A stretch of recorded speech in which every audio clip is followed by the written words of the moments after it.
telling the girls, good morning, Samantha. Good morning. So I was telling the girls that these sessions will be recorded and then put onto our YouTube page. So you'll get information on that. So we're just getting started. So for the first class, we're going to make this really, really simple. Let's go over a couple things that are going to happen on a weekly basis. And if we need more classes, we need more classes. I'm all game for that. So one thing we're going to do is every week you're going to receive a stitch guide. All right, after the class, and it will have the different stitches that we talked about. You may even get it before the class. You'll always get a link to the Needlepoint Junction YouTube page. And anytime you have any questions or you're not getting something, just kind of move away from it. So the whole idea, and in Samantha, you've heard me say this a million times, it is, those are all the ones I'm buying. Yeah. It is, a stitch guide is just a guide. It's not a mandate. So if there's a stitch you don't like, because you will have choices, move on, don't do it. All right, the whole thought is to have fun with this process. It's not, and you will learn new stitches. So it's not to be, it's supposed to be enjoyable. And I will say, and I've said this 1,000 times, there are certain stitches I just can't get, like Nabucco, okay, which is probably one of the easier stitches, but for some reason I can't get it. I can get a very difficult stitch, but for some reason Nabucco just doesn't happen. So that being said, I want you guys to enjoy this process. Andrea's a lot further along in hers, but what I decided to do with mine is do my background and then start, because I wanted to do it along with you. Make sense? Mm-hmm. Okay, so you either have a blue or you have a pink and green. Okay, and some people have done a couple of color choice differences, and that's totally fine. So at this point, some of you have already started the outline, okay, which is all either basket weave or continental. And that's all, the outline is all this blue, or I think it's the green and the pink, right, Samantha? Yeah, it's the light green and then I guess the dark green around that I haven't started yet. So, and a lot of what there is some darker. So within this green, there's a couple little areas that even darker, and you can choose to do them or not. I just went with one color blue all the way across, and I did not add the second blue. The second part that you're going to do is going to be this part right here, all that is also going to be also continental or basket weave. Okay, so these two things can be done over that. I know that Susan is working on hers. Pat, have you started yours? I can't hear. I started the blue outline a little bit, but I haven't gotten very far. And don't worry if you do not get all of the blue or the green done prior to the next class. It really doesn't matter. It's just the most time consuming. So I was trying to have, that's why, and I'm sorry, Jean, that yours got lost in the shuffle, but that's why they went out as soon as they became available. Hi, Pam. Hi, Michelle. How are you? So Pam, I will just go over real quick what we talked about, because we really haven't started anything yet. And the things that we talked about is every week you're going to get a stitch guide. Every week you're going to get a link to the YouTube page that will have this on it. All right. And that, you know, my philosophy, a guide is just a guide. And so if there's something you don't like, just move on. Try to do a different stitch. It's your piece, and I want you to enjoy the process. How would you do this light blue? Like, are you just going in here, or are you Go I would under just, there, or- I would just go in here. I would just do section by section. So for me, I'll probably go through here first Okay, and then down. And then just keep going around. So, all right, so once you've gotten all of your outlines done, including this part here, then you're gonna start on the smaller, the ones that look like crosses. Okay. Okay, all right, and I'm changing my colors up a little bit. But within that, we're going to do mosaic stitch. So we're going to do a diagonal mosaic stitch, which you will get. It will be easier to see it when I send you the diagram. We're going to give you the mosaic stitch in 4 ways. So what we thought is that if you went, there are 4 rows. Okay, each row will have one of each type. All right, you will have a diagonal. You'll have 2 diagonals, one to the left, one to the right, a vertical and a horizontal. Okay.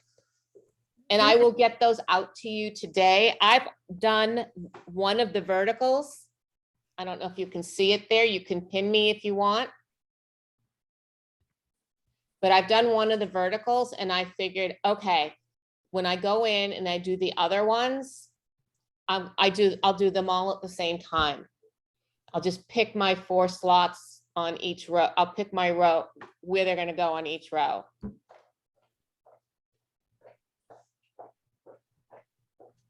all of these are gonna be that. All of those are going to be that stitch, and you're going to do, one will be diagonal going to the left, one will be diagonal going to the right. You'll have a horizontal and you'll have a vertical. And when you start getting into horizontal and vertical, they start to call them different names, but we're calling it the mosaic stitch. And you'll get a diagram of all 4 of them. And like I said, if you have a problem and you're not getting one or the other, move on. Now, Jean, you might find that you get these done and not your background done, and that's totally fine. Okay, Okay, you should have it in the next couple of days. This is going to move faster. The diagonals are going to move faster than your background is going to move. And the only reason why I chose to try to have you guys do all of the background is knowing that it was time consuming. All right, Okay. and slow. it is gonna come with thread, right? It's coming with threads, stretcher bars, tacks. What else did I throw in there? I threw a little pair of scissors in there. Oh, Because I felt bad. But yeah, so, and some people tack, speaking of tacking, so I've tacked mine. So mine is behind the stretcher bars. Lisa has hers, no, you didn't do it wrong. Lisa has hers above the stretcher bars. okay, Either way is correct. Just when you're doing it, start at your corners and then work your way in. So I go corner, middle, and then put as many tacks as I want. Because that way you'll have it as taut as you need it. And it's going to overlap to the side just a little bit, because if I went up to the next stretcher bars, it was going to be too big. Yeah. Any questions? All right, so this is a real easy one, like I said, and we are going to do the mosaic stitch in 4 ways in those crosses for the next week or so, along with your background and your border background. Okay. All right, and everything will go out today, including the 4 diagrams and the YouTube channel, just to kind of reiterate we talked about. And if you're having problems of where your colors go, see me and we can go through each one FaceTime. And if you have a stand, this is a good project for that stand because it's big. So, and that way it's not sitting, you know, in your lap. With me, a lot of times it'll sit in your lap and your arm is up like this and your other arm is like this. And this way you get to use both, especially when you start getting into some more decorative stitches. Okay. So, okay, Okay. I'll go with you everything in just a minute. Okay. Any other questions? Michelle, if we're eventually going to make these into pillows, are we eventually going to want to add additional rows? For pillows, you want to add 2 additional rows. And lately, what I have been doing is doing them. I don't care what color they're done in, by the way. And actually, it's easier for them if they're not the same color.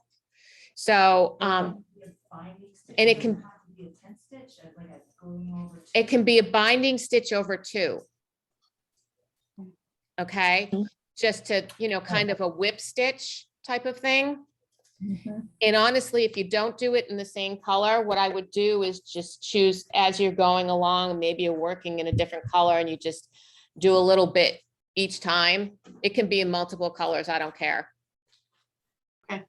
Okay, but for a That's pillow, good to you know. definitely need 2. Okay. And it's so they have room to turn it. Okay, any other questions?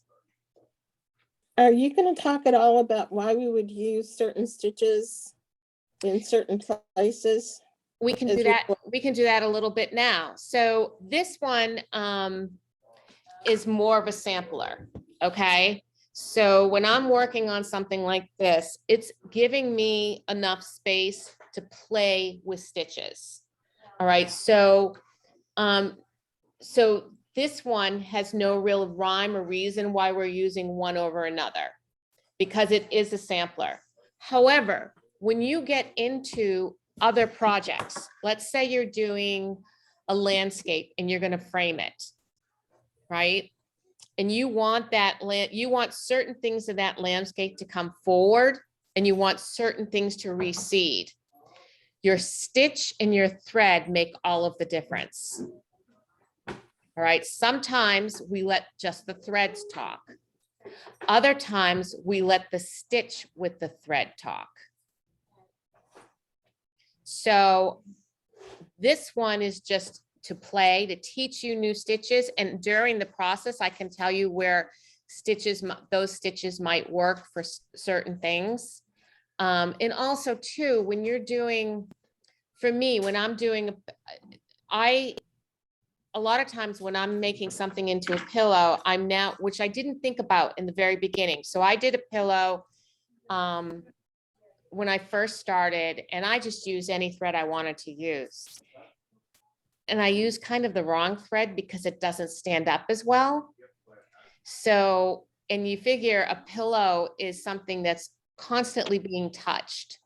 So you want something that's going to have some standing power, the staying power. A silk and wool, a wool. You know, you don't want, and yes, sparkle is fine, but you don't want the whole thing to be like a mandarin floss, which is a bamboo. It just doesn't hold up the same, or a linen, or a straw silk, because the ability to get those stuck on, or, you know, somebody hooks onto it or something is much more easy. And so there's certain stitches I'll stay away from as well when I'm doing something like that.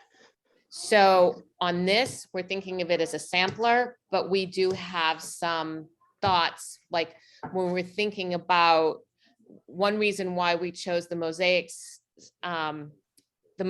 stitch in 4 different ways is so there would be some continuity. And without too much, we didn't want it to be so busy. And we wanted the bigger piece, the bigger sections, the stars, to come forward a little bit more. And by doing that one stitch, even in 4 ways, we're giving you 4 ways to do it, but we're also saying, okay, it's settled down, it's in the back. Now we've used all of the same thread. We've used a silk as opposed to using a silken wool or as opposed to using a wool. But at the same time, we know things can be quiet just with the stitch. Make sense? Yep. Yep. Okay. Any other questions? Everybody good? Yeah. Good. Yeah, I don't know why my photo didn't show up. So Michelle, I'll worry about that later, but That's Oh, well. okay. That's all right. I'm just gonna get That's a what I little picture figured. of you and just put it on my computer, Pam. I know what thank you you look very like. much. So anyway, this will be up on YouTube a little later. And what I'll also put on YouTube is I will try to do a tutorial. And that may not happen till tomorrow, but try to do a tutorial of the stitch to show you how it's done. All right. Yes, please. Okay, I Yes. can do that. I can do that. And next week, when we get into the other stitches, those will be done. I will show you each stitch during the class. Okay, Okay. so keep working Great. on what you're working. Try to get caught up. I don't expect you all to. Don't worry about it. And I will see you all next week. Hey, thank you. You're welcome. Great. Thank you so much. You're Sounds welcome. good. And Jean, let me know when you've received yours. You can just send me a quick email. Just say, I received it. And if you have questions, let me know. Okay, I'll do that. All right. Thank you. Thank you, everybody. Okay. Bye. See you Thank you. tomorrow. See you tomorrow. Bye. Bye. Bye.